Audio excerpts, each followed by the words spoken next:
I'd like to. This is obviously you guys have been around for like 30 plus years, and you've gone through an awful lot. You've seen an awful lot of changes in the music industry. How are you? How have you adapted to the way things are today? I mean, I heard, for example, the story of when you were selling T-shirts on a pay-what-you-can basis. Can you talk about that for a little bit? I'm not sure if we were selling T-shirts on a pay-what-you-can basis. We did try that, didn't we, as an idea? I don't think we did. We float that? No, it may have been floated, but no. We there's a website. There's a pledge.com, which is kind of there's a few like that just help you raise money for some stage of the making of the record process, of the record making process rather. And I think for us, also, I mean, once you the making of the record itself, in a way, is sadly kind of half the work, you know, because really, if you make a record and nobody hears it, it's all a little bit pointless. So you kind of had to get involved in this whole PR, promo, radio plugging thing, which also costs money, and just like the making a record does. So it's a involved process. Well, I think I suppose there's become to generally unhelpful positions. There's a position of which is the people who believe that really all music is free and musicians' work is valueless. Which is the digital gate, horses bolted from the gate, and musicians just have to get over it and make all their money from live gigs. Well, that position would have been nice if it weren't for the fact that actually across the world the income from live gigs is actually going down, not going up, for all sorts of reasons. And then there's the other side to it, which is characterised one where, like, you know, it's old, established ways of doing things just can't get with the change. You know, there's one thing, everything's changed, you've got to embrace that. And then there's stuff where I don't want anything to change, and I'm not going to do anything. What we've been doing for ourselves is to say, well, the world is the way it is. I don't actually think it's right that music is valueless to people who swap it among themselves. But bearing in mind that's what they do, how do we then put our recorded music out? And so we've embraced every possible way that we can to engage with our fans and our audiences that they want, and to find different ways of doing things. So, for example, we've been selling off these gorgeous, A0 fine art Gel Clay prints, reproductions of our artwork. With the commitment, the money that we raise from it is invested in the album itself. Well, it's like every band is looking for those sweet spot revenue streams that are unique to the bands themselves. I mean, you know, and you're doing whatever you can with this record, which, by the way, I think is the strongest thing since '82 or '83 that you've done. I really like this record. You're streaming it live. Are you streaming it free and legally through your website, through, I guess, Yep Rock? Anyone can listen to it for nothing. Yeah. And then I guess people will pay to see the gigs. They'll pay to get the artwork. They'll pay to get the whatever it is associated with you that they find of value. Yeah, that's right. And I think that what we've done is something which is neither of those two extreme positions. The world, we can't change what's going on in the world, whether we do or don't agree with it. And so you're making an accommodation with it. And really, that's, I think, connected to the sorts of things that we write lyrically about, isn't it? What, politically, what's bothering you these days?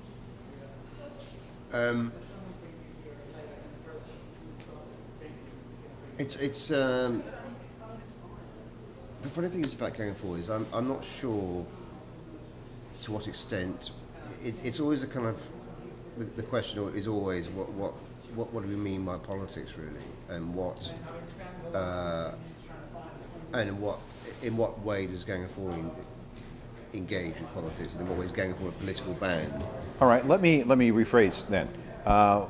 What's on your mind these days? What is causing you to rage against anything? I'll give an example. Do As I Say, which is on the new album. When we were writing it, Andy had this idea, and he said, why can't we write a song from the perspective of the 18th century witch burning trial. Which, when he said that to me, 17th century. Yeah. 17th century. Sorry. So I thought that was a bit mad as an idea, and then we talked about it. And I thought that's very interesting, and then so we started writing this song from this premise, and then mixed a bit of psychobabble into it. And as you start doing things, this is the problem with politics, I suppose. As you start doing it, you start realising it was about how people choose to torture, abuse, and murder and execute people for what they believe or think. And in fact, that coda bit at the end, you know, where it sort of says, you know, burn at the stake, dull the day they wear Dago clothes in Guantanamo. So this idea that started off being about 17th century witch burnings became about modern life and the way that we deceive ourselves in our seeming assumption that we've got a perfect and unchangeably good society. Yeah, I think the idea of it being set in those times. Well, the idea was to mix up modern ideas with old ideas and to contrast kind of modern life with life then. And the idea originally came from looking at the back of Solid Gold, which is this picture of Charles I, is this woodcut from the day of Charles I being executed. Underneath it says, "I hope they keep down the price of gas." So it was that collision of this kind of serious and old thing. I mean, essentially there's a joke in there, you know, and, Right. and as there is with Do As I Say, there's a sort of it is darkly comic, you know, because we've set up this scenario where I'm a torturer and he's the torturee, and pleading for his life, and then sort of forgetting to speak in 17th century lingo and going into we need some quality time, we need some FaceTime, you know, and we can sort it all out, you know. And I'm not having it. I'm saying no. I will cleave your soul from your flesh, and you know, it is sort of essentially comic, but there's a very serious thing which is talking about, which is the fact that humans have this knack of thinking that right now, this present, which is the all-consuming present, with the immense power of the present, we've arrived, and weren't they weird, those people, our forefathers? Weren't they strange, all that weird stuff they did, you know? And we don't really know what's going on in the future, but the present, everything's kind of basically okay, cool, you know? And really, when you look at, say, the witch burning stuff, it's like torturing and killing people for some kind of religious, ideological reason, and that's sort of precisely the background to people being tortured in Guantanamo or elsewhere, you know. What about a song like "You'll Never Pay for the Farm"? That's one of my favorites on the record. Yeah, I mean, that song, it's interesting you picked that one, because that song was, I think, the first song that really we felt we got onto something, and we'd written it in September of 2008. I'm not normally that precise on when we did or didn't write songs, except for the fact that having written that, about a month after we wrote it, there was the Great Crash, and so then suddenly there's this notion that, you know, we all work to pay for the farm, and there's that phrase which people in the army use about when someone gets killed in combat, they say he bought the farm. Right. So that there was this sort of notion that it's been a long time trying to pay for the farm, but you never will. And then these casino speculators who brought down everything and walked away with all our cash and ruined our world for the moment and for the foreseeable future have got away with it, grinning and with handshakes and. Well, there was just a story in the paper this week talking about Wall Street bonuses for this past year, and they're back to the pre-crash levels. Yeah, because they're paid for gambling, and so this sort of offensiveness. But of course, I'm not a journalist, and I'm not a politician, and Andy's not a politician, and Andy's not a journalist. We're not there to write stories like that. But actually, if you have a song of that type, all of those expectations of that man who will never pay for the farm, they'll end up becoming a mirage. It's very weird, kind of trying to. That song began actually as a description of someone we knew, Yeah. and many of the lines in it are about someone we knew, and we were kind of almost having a joke about it. But as is the case with some of these other songs we're talking about, they operate on different levels, you know, and it may be a description of someone we know, but then it has resonance in other areas of society. It's not about the financial, in no way, in any sense, is it about the financial crisis. Because the trouble with talking about these things for us is we don't really. I mean, if when it comes down to it, we're ambivalent about explaining these songs, because in a way, you don't want to pin down the meaning as this is the meaning and this is it. You know, this is the code for the song. Because you slightly diminish its mojo, you know. Well, then you automatically take away what somebody may want to interpret it as being. Yeah. Yeah, and people, whether you like it or not, people kind of write their own interpretations onto these things. Yeah.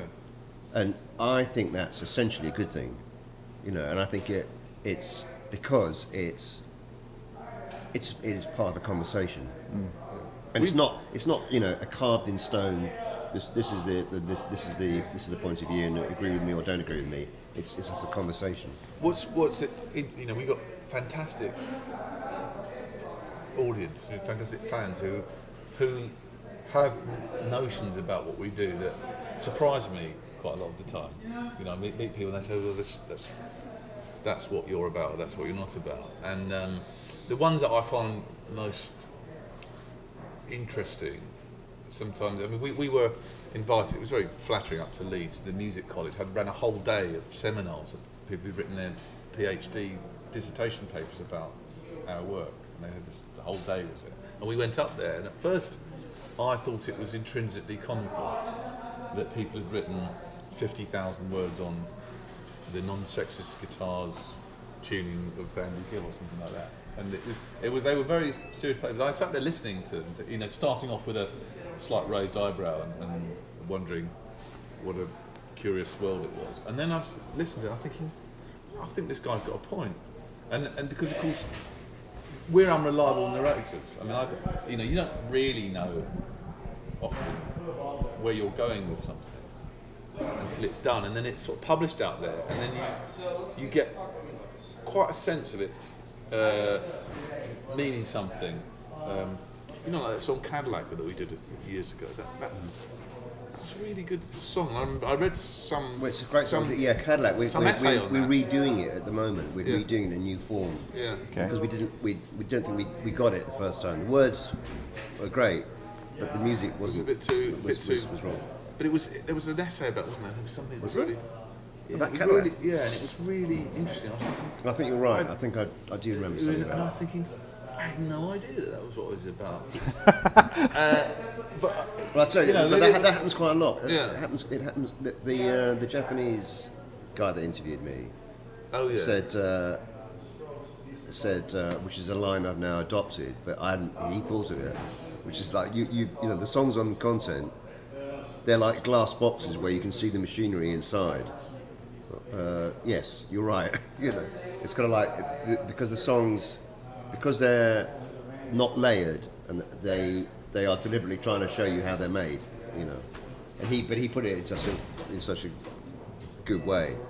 And he also noticed that on the cover of the sleeve of content was the picture of the metal box floating in space. And he says, you know, this is deliberately, you made it look like a small hard drive where all the data's kept, haven't you? And I'm like, no, but that's a really good idea. You know, it's like, Well, that's fascinating that your work can. it's all these interpretations that you hadn't necessarily thought of yourself. No, but you know that's a testament to the band's work, because people can just let their imaginations run wild with the stuff that you just put out there, set free, and let them take care of all the meanings behind it. Yeah. I've met this. We get an incredibly unusual audience. I mean, we did a warm-up show in London on Wednesday night, ran with people, and a couple of reviews have started. There'll be some more tomorrow, and they've fantastic reviews. Playing like 5 of the new songs and like, I don't know, 8 or 9 of the classic tracks and encore and stuff. Noting that our audience was really unusually a mixture of really young people and older people, like half of them under 25, and then the other half sort of in this sort of spectrum through. So they're saying it's so many people there weren't even born when we started doing things. No, this is true, but a lot of the bands that looked up to you guys over the years, they're now the favorites of those people under the age of 25. That's right. I mean, think that's kind of the favour that those bands, by kind of quoting from us, they've introduced this other audience to us. you know. right. So I don't think that there would be, like, for example, a Franz Ferdinand without a Gang of Four. You know, we don't have to talk about the Chili Peppers because that's a pretty obvious one. Who else do you think has taken your ball and run with it? Actually, something I enjoyed. And Many bands in many different ways. Yeah. Rage Against the Machine, Okay. you know, Nine Inch Nails, you know, less obviously. Massive Attack. Massive Attack.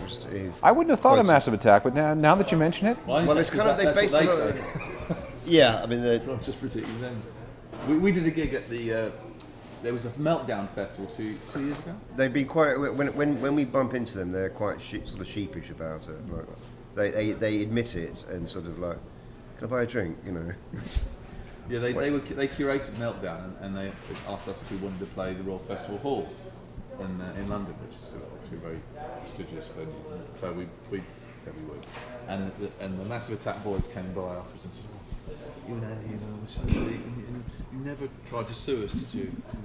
Thanks for that." And he said, "We wouldn't sue you. We love you." one last thing. You did a deal with Microsoft and Connect. Yeah. Can you explain that?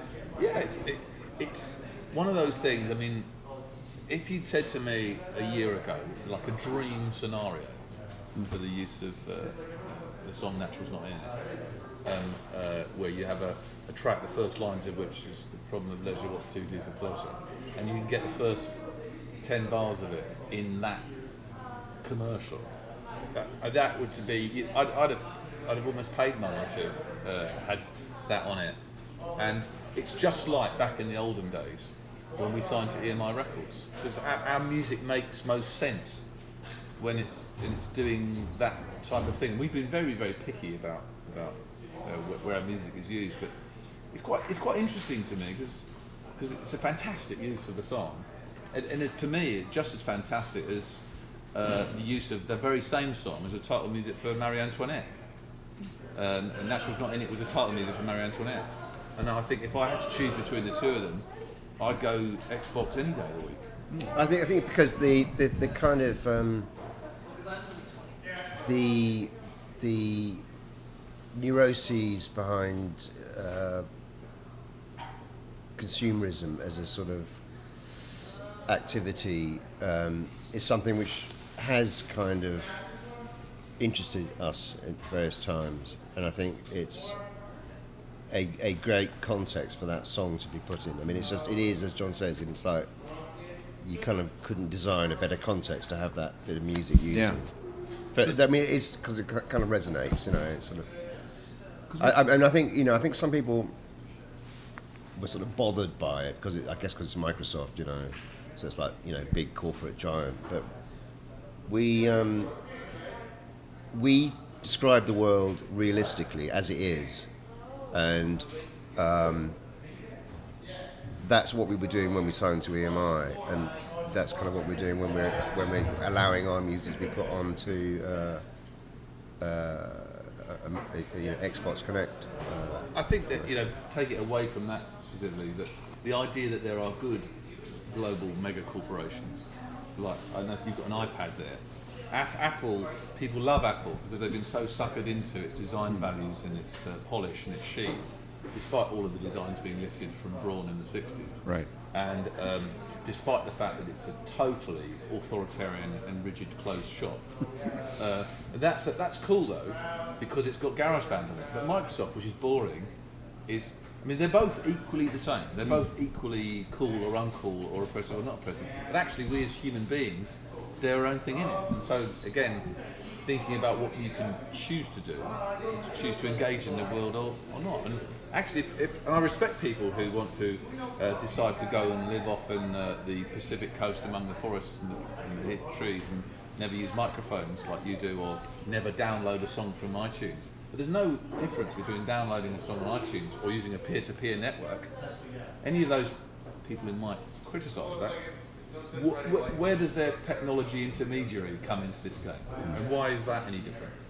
It's an interesting thing. I mean, I think, you know, I find that entertaining as well. It's like a pop pitch criticism to me. It's you know, and I think it's a good argument. I like it. Well, last question: the cameras.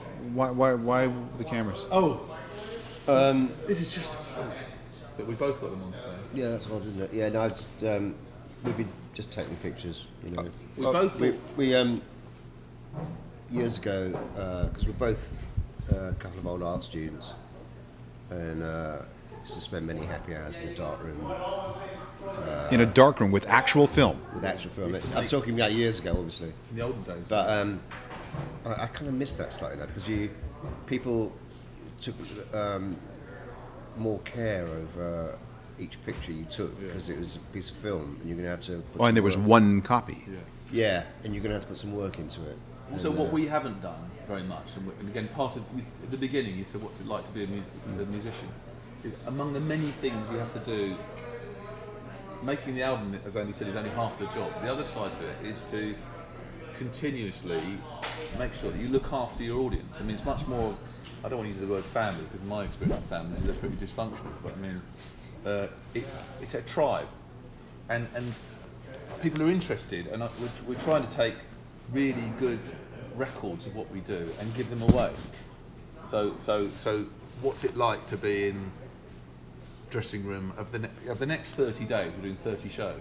What's it like to be in the dressing room of those 30 shows from Andy's perspective or my perspective? You know, so we both got hold of decent cameras that we can take pictures of. It's not more complicated than that. Interesting project. Well, thanks for the time. I really appreciate it. I know that you're probably tired from coming all the way over here in just a couple of days. It was first class was fine. I mean, I just slept the whole way. And when I arrived, the limo was a bit small, wasn't it? Yeah, they're joking. Yeah. All right, thanks, guys. I appreciate it. Thanks very much. you. Explore Music wears English Laundry apparel.